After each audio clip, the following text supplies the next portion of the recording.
नमस्कार दर्शक मित्रों, मैं हूं दिया खटवानी और स्वागत है आपका के न्यूज में।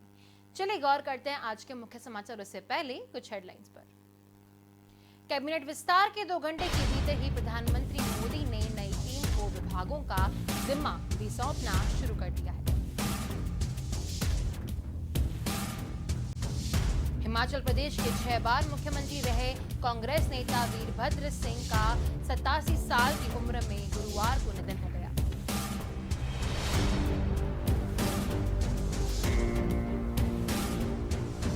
केंद्रीय मंत्रिमंडल विस्तार के साथ ही एलजेपी सांसद चिराग पासवान ने बुधवार को दिल्ली हाईकोर्ट में लोकसभा अध्यक्ष ओम बिरला के फैसले को चुनौती देते हुए याचिका दाखिल कर दी।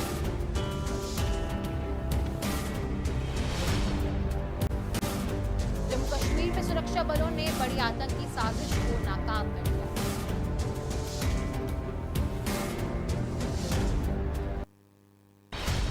बिहार के लिए केंद्रीय मंत्रिमंडल का विस्तार चौंकाने वाला रहा।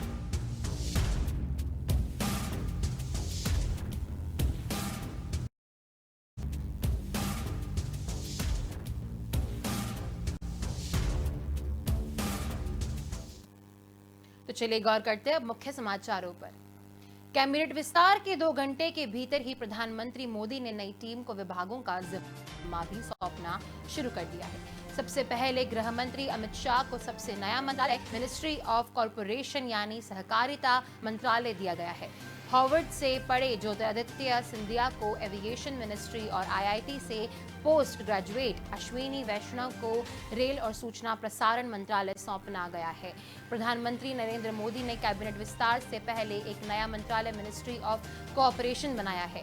मोदी सरकार इस मंत्रालय के जरिए अपने सहकार से समृद्धि के विजन की और साकार करेगी। यह मंत्रालय देश में सहकारी आंदोलन को मजबूत करने के लिए अलग से प्रशासनिक, कानूनी और नीतिगत ढांचा उपलब्ध कराएगा। इसकी उद्देश्य देश में सहकारी आंदोलन को मजबूत करना है। सरकार इस मंत्रालय के जरिए सहकारी समितियों को जमीनी स्तर तक पहुंचाने का काम करेगी। सूत्रों ने कहा कि अलग सहकारिता मंत्रालय का गठन केंद्रीय वित्त मंत्री द्वारा की गई बजट घोषणा को भी पूरा करता है। मंत्रालय सहकारी समितियों के लिए व्यापार सुगमता यानी ईज ऑफ डूइंग बिजनेस को आसान बनाएगा। साथ ही मल्टी स्टेट कोऑपरेटिव के विकास को बेहतर करने के लिए काम करेगा।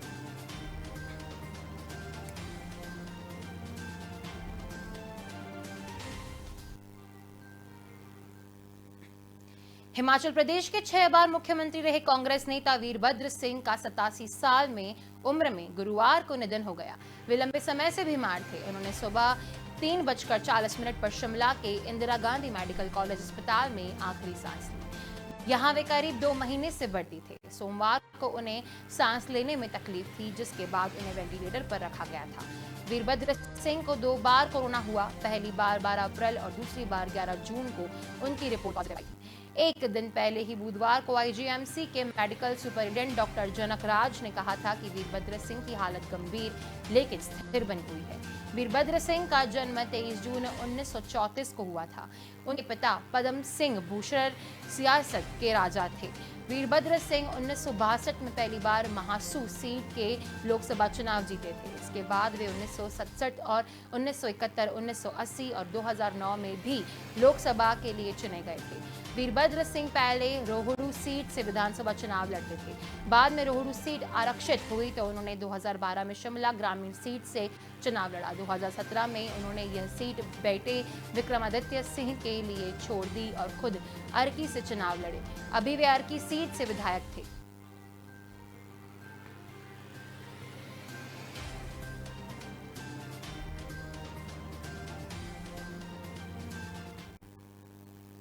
केंद्रीय मंत्रिमंडल विस्तार के साथ ही एलजेपी सांसद चिराग पासवान ने बुधवार को दिल्ली हाईकोर्ट में लोकसभा अध्यक्ष ओम बिरला के फैसले को चुनौती देते हुए याचिका दाखिल कर दी है। चिराग ने इस बात की जानकारी ट्वीट करते हुए दी है। चिराग ने लोकसभा अध्यक्ष के उस फैसले को चुनौती दी है जिसके जरिए पशुपति कुमार पारस को लोक जनशक्ति पार्टी के संसदीय दल का नेता चुन लिया गया। एक और ट्वीट करते हुए एलजेपी सांसद ने लिखा है कि प्रधानमंत्री जी के इस अधिकार का पूर्ण सम्मान है कि वे अपने टीम में किसे शामिल करते हैं और किसे नहीं, लेकिन जहां तक एलजेपी का सवाल है, पारस हमारे दल के सदस्य नहीं है। पार्टी को तोड़ने जैसे कार्यों को देखते हुए उन्हें मंत्री उनके घूट से बनाया जाए तो एलजेपी का कोई लेना देना नहीं है। उन्होंने कहा कि लोकसभा अध्यक्ष द्वारा पार्टी से निकालने गए सांसदों में से पशुपति पारस को नेता सदन मानने के बाद लोक जनशक्ति पार्टी ने माननीय लोकसभा अध्यक्ष के समक्ष याचिका दी थी। आगे उन्होंने लिखा है कि पार्टी विरोधी और शीर्ष नेतृत्व को धोखा देने के कारण लोक जनशक्ति पार्टी से पशुपति कुमार पारस को पहले ही निष्कासित किया जा चुका है और अब उन्हें केंद्रीय मंत्रिमंडल में शामिल करने पर पार्टी कड़ा ऐतराज दर्ज कराती है।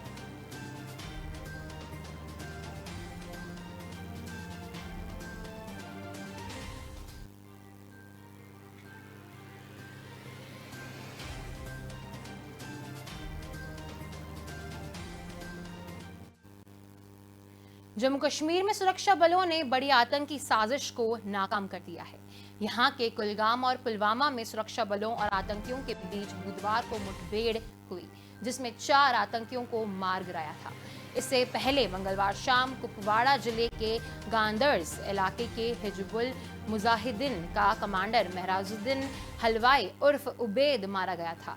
इस तरह पिछले 24 घंटे में घाटी में कुल 5 आतंकियों का सफाया कर दिया गया है।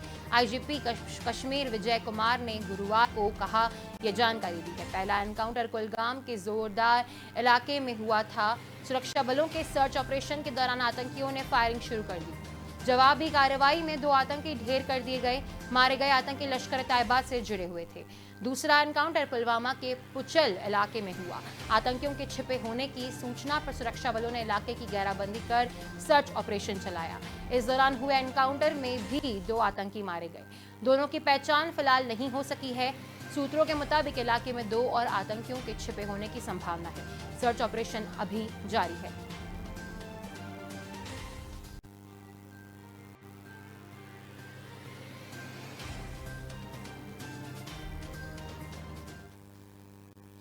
बिहार के लिए केंद्रीय मंत्रिमंडल का विस्तार चौंकाने वाला रहा। तमाम कोशिशों के बाद भी जनता दल यूनाइटेड केवल एक मंत्री पद ले पाया तो चिराग के चाचा पशुपति पारस विरोध के बाद भी मंत्रिमंडल का हिस्सा बन गए। सुशील मोदी का इंतजार ही रह गया। वहीं रविशंकर प्रसाद केंद्रीय मंत्रिमंडल से बाहर हो गए तो केंद्र सरकार में स्वास्थ्य राज्य मंत्री अश्विनी चौबे की कुर्सी जाते जाते बच गई। केंद्र स्वास्थ्य मंत्री हर्षवर्धन के इस्तीफे के साथ ही ये खबरें भी तेज हो गई कि स्वास्थ्य राज्य मंत्री अश्विनी चौबे की कुर्सी भी चली गई है। दावा किया जाने वाला लगा है कि कोरोना के दौरान खराब स्वास्थ्य प्रबंध में दोनों मंत्रियों की कुर्सी ले ली, लेकिन आखिरी समय में यह चर्चा महज कोरी चर्चा बनकर रह गई। असल में अश्विनी चौबे बच गए। अश्विनी चौबे बिहार के बक्सर से सांसद है। पटना साहिब से सांसद और बिहार भाजपा की राजनीति में प्रभावी माने जाने वाले रविशंकर प्रसाद को केंद्रीय मंत्रिमंडल से इस्तीफा देना पड़ा। एक साथ 3 विभागों को देख रहे रविशंकर प्रसाद का इस्तीफा बिहार के लिए चौंकाने वाला था। रविशंकर प्रसाद बिहार से केंद्रीय मंत्रिमंडल में शामिल मंत्रियों में सबसे सेफ माने जा रहे थे। रविशंकर प्रसाद के इस्तीफे की खबर शपथ ग्रहण समारोह के महज आधे घंटे पहले सामने आई।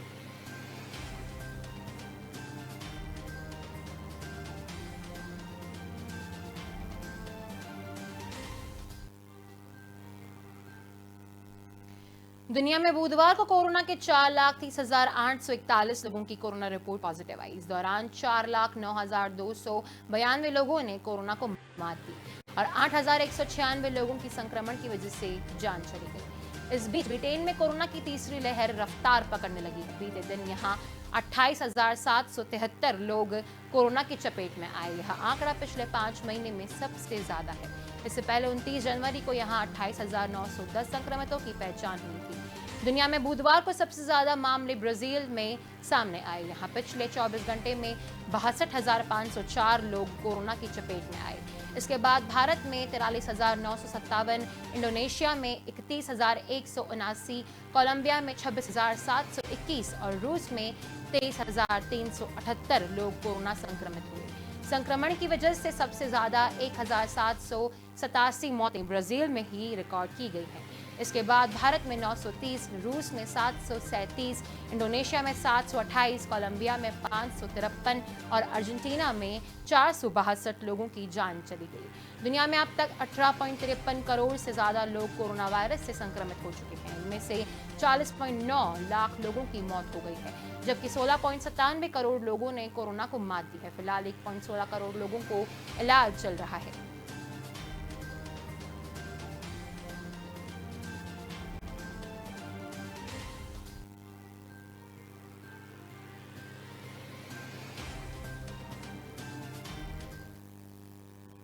मध्य प्रदेश हनी ट्रैप मामले में जेल में 2 साल से बंद आरोपी श्वेता, स्वप्निल, जैन और मोनिका को बुधवार देर शाम सेंट्रल जेल से रिहा कर दिया गया।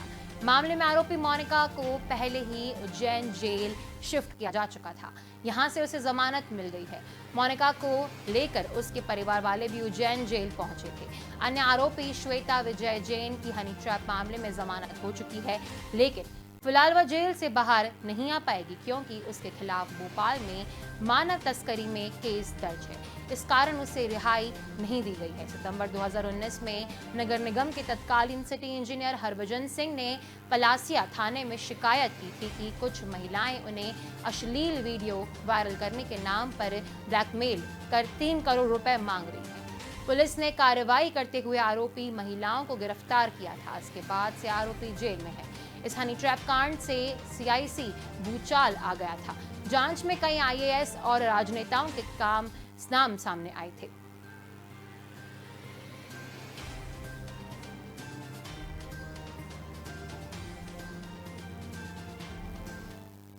तो चलिए, वक्त हो चला एक छोटे से ब्रेक का।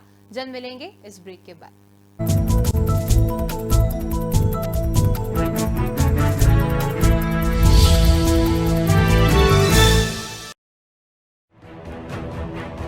निष्पक्ष, बेखौफ,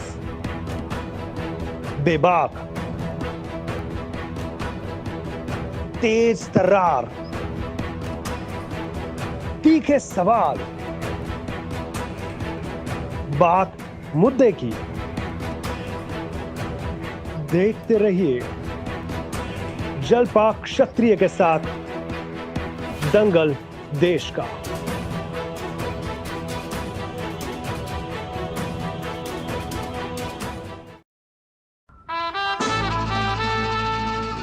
के रेडियो माहिती, मनोरंजन और मस्ती का ट्रायो।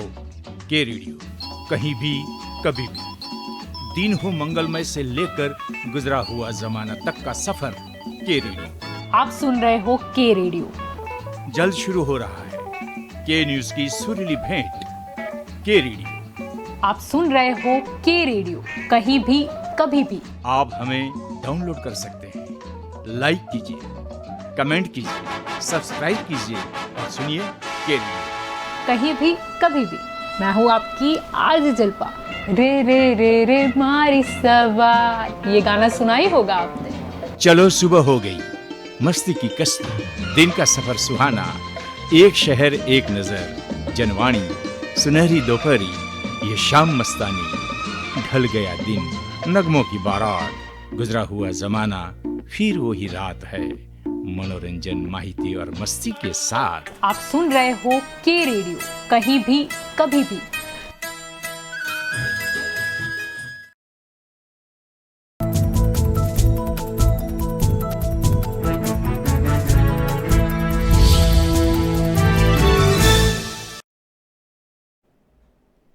Welcome back. चलिए गौर करते हैं आगे के समाचारों पर। गुरुवार से बिजली की नई दरें लागू हो जाएंगी, लेकिन जून की खपत के जारी हुए बिल अभी से झटका दे रहे हैं। लॉकडाउन के कारण 3 महीने तक रीडिंग ठीक से नहीं हो पाई थी। नतीजा यह हुआ कि पिछले महीने घरों में रीडिंग हुई तो 3 महीने की वास्तविक खपत के हिसाब से अब बिल जारी हो रहे हैं। बिजली नियामक आयोग ने 1 जुलाई को 0.68% बिजली महंगी कर दी थी। 8 जुलाई से इसे लागू किया जाना तय किया गया था। बिजली कंपनी ने 10 पैसे तक प्रति यूनिट के हिसाब से नए स्लैब तैयार कर लिए हैं। इस हिसाब से बिल जारी किए जाएंगे। हालांकि एक राहत यह है कि फ्यूल कास्ट डिसएडमेंट के नाम पर 20 पैसे प्रति यूनिट की कमी की गई है। इसका मतलब यह है कि नई दरों के हिसाब से बिल में 20 से 26 पैसे की कमी और गहराई हो गई है। आज से बिजली की नई दरें लागू की जाएगी। 20 से 26 रुपए तक बढ़ाए जाएंगे और एसीएफ के नाम पर 20 पैसे की कमी होने से यह वृद्धि नहीं हो पाएगी।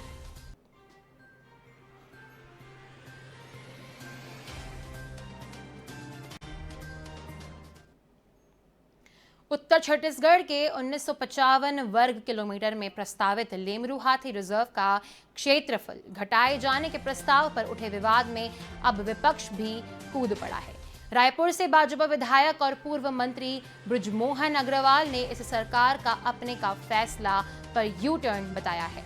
उन्होंने कहा, ऐसा करके राज्य सरकार केवल उद्योगपतियों का हित संरक्षित करना चाहती है। बृजमोहन अग्रवाल ने कहा, जिन विधायकों के पत्र के आधार पर क्षेत्रफल कम करने की कवायद शुरू हुई है, वह पत्र उन्होंने अपनी मर्जी से नहीं लिखा है, वह पत्र उनसे लिखवाया गया है।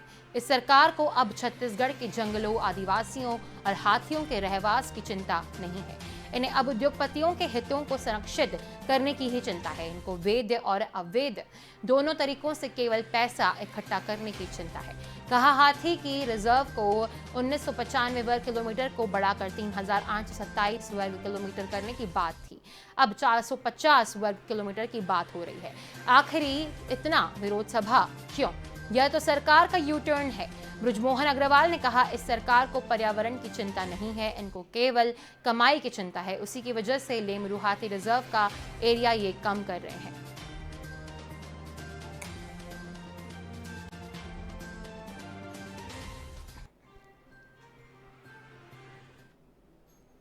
छत्तीसगढ़ में समय से पहले आया मानसून अभी मेहरबान दिख रहा है। आज शाम 7 बजे तक पूरे प्रदेश में पर बादल छा चुके हैं। रायपुर में देर शाम भारी बारिश हुई। मौसम विभाग ने रायपुर, बिलासपुर सहित 20 जिलों में गरज चमक के साथ मध्यम से भारी बरसात की सूचना दी है। रायपुर मौसम विज्ञान केंद्र ने शाम 6:30 बजे के त्वरित पूर्वानुमान बुलेटिन में बताया कि अगले 4 घंटों में 20 जिलों में मध्यम से भारी वर्षा हो सकती है। बिजली गिरने की भी संभावना जताई गई है।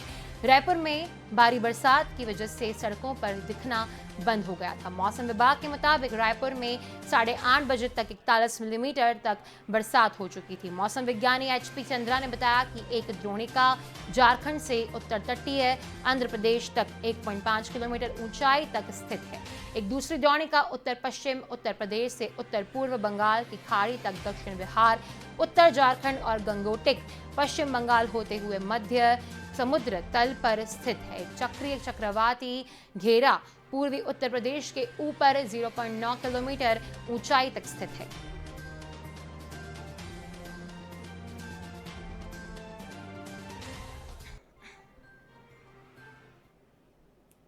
पंजाब के लुधियाना में बुधवार को एक बेहद शर्मनाक मामला सामने आया है। यहां निहंग के वेशधारी एक शख्स ने भारत रत्न से सम्मानित पूर्व प्रधानमंत्री राजीव गांधी की बूथ को पेट्रोल डालकर आग लगा दी। दूसरी ओर इस घटना का पता चलते ही एक कांग्रेसी नेता ने अपनी पगड़ी से धुएं की कालमा को पोंछा।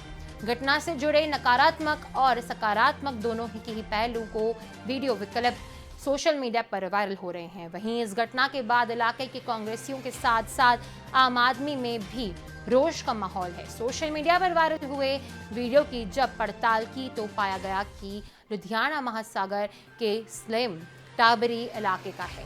वीडियो में साफ देखा जा सकता है कि किस तरह एक निहंग यहां स्थित पूर्व प्रधानमंत्री राजीव गांधी की प्रतिमा को पेट्रोल डालकर आग लगता है और चलता बनता है। इसी के साथ एक और वीडियो क्लिप भी सामने आया कि जो इस कृत्य के तुरंत बाद का है। इस क्लिप में एक पगड़ीधारी शख्स अपनी पगड़ी से अपमानित हुए प्रतिमा को साफ करते दिखाई दे रहा है। प्रतिमा की कालिमा को पोंछने वाला यह शख्स एक कांग्रेस नेता बताया गया है। उधर इस घटना के बाद पुलिस भी मौके पर पहुंची और जांच पड़ताल शुरू कर दी।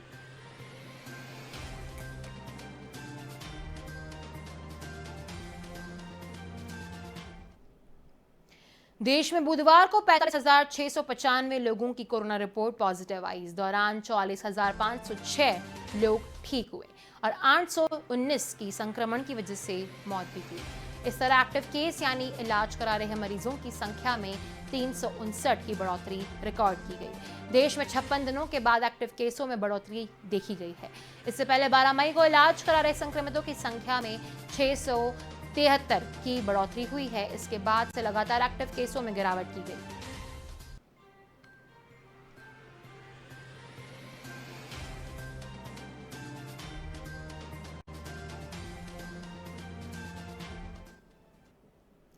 अनलॉक के बाद जून में मप्र के कारोबार में 2.5 गुना की बढ़ोतरी हो गई है। लॉकडाउन के समय जो ई वे बिल से अधिक माल परिवहन के लिए लगने वाले मई में केवल 3.5 लाख की जारी हुई है, वह जून में बढ़कर 8.5 लाख हो जाएगी। मप्र में बिना प्रतिबंध के समय हर माह औसतन 9 से 10 लाई ई वे बिल जारी होते हैं। अब उम्मीद है कि जून के कारोबार के जो रिटर्न जुलाई माह में दाखिल होंगे उसमें मप्र की जीएसटी के तौर पर औसतन 1600 से 1700 करोड़ रुपए मिलना शुरू हो जाएगा। वहीं जून में कर सलाहकार सीए के दफ्तर खुलने से मार्च, अप्रैल और मई के रुके हुए जीएसटी रिटर्न की भी भरे गए। मई में कारोबार बंद होने के बावजूद सरकार को जीएसटी 241 करोड़ अधिक मिला है। मप्र के जिलों में यहां अन्य राज्यों में 50,000 से अधिक माल भेजने के लिए व्यापारी की जीएसटी की साइट पर जाकर ई वे बिल जनरेट करना होता है, जो ट्रक के साथ जरूरी होता है। लॉकडाउन में खरीदी बिक्री गिर गई थी तो ई वे बिल जनरेट होना भी कम हो गए थे और यह औसतन के 40 से 50% पर आ गए थे।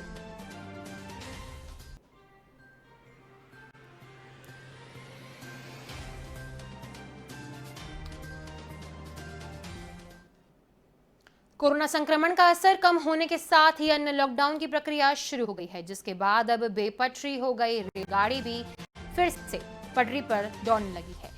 इसके बाद अब पिछले 15 महीने से बंद मंदसौर उदयपुर स्पेशल ट्रेन 8 जुलाई से फिर से शुरू हो जाएगी, जो हर दिन सुबह 5:25 पर ट्रेन मंदसौर से रवाना होगी और सुबह 11:15 पर उदयपुर पहुंचेगी।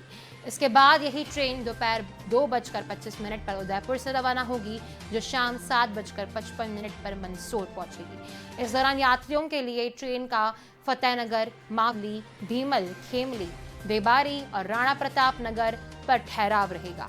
कोरोना महामारी की दूसरी लहर के बाद अप्रैल से उदयपुर से जयपुर और अहमदाबाद के लिए फ्लाइट का संचालन बंद कर दिया गया था, लेकिन अब 17 जुलाई से जयपुर अहमदाबाद फ्लाइट का संचालन फिर से शुरू होगा, जिसके तहत सुबह 5:07 पर सप्ताह में 4 दिन उदयपुर से अहमदाबाद की फ्लाइट उड़ान भरेगी, जो सुबह 8:15 बजे अहमदाबाद पहुंचेगी। इसके साथ ही जयपुर के लिए सुबह 9 बजे उड़ान भरी जाएगी, जो सुबह 10 बजे तक जयपुर पहुंच जाएगी।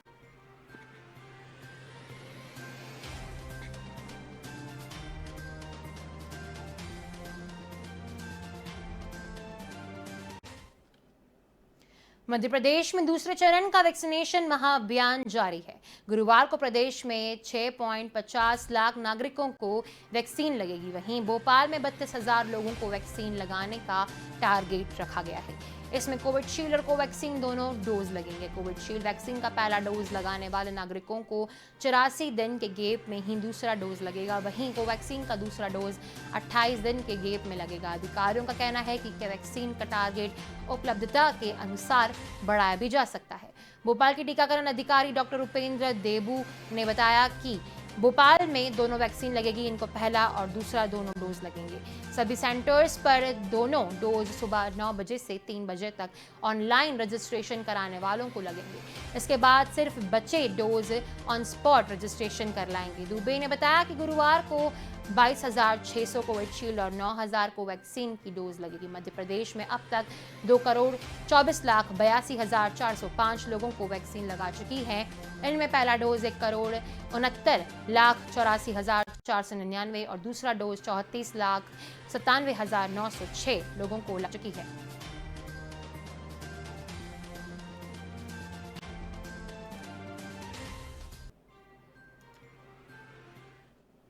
तो अभी के समाचार में बस इतना ही। अधिक जानकारी के लिए देखते रहिए के न्यूज़। नमस्कार।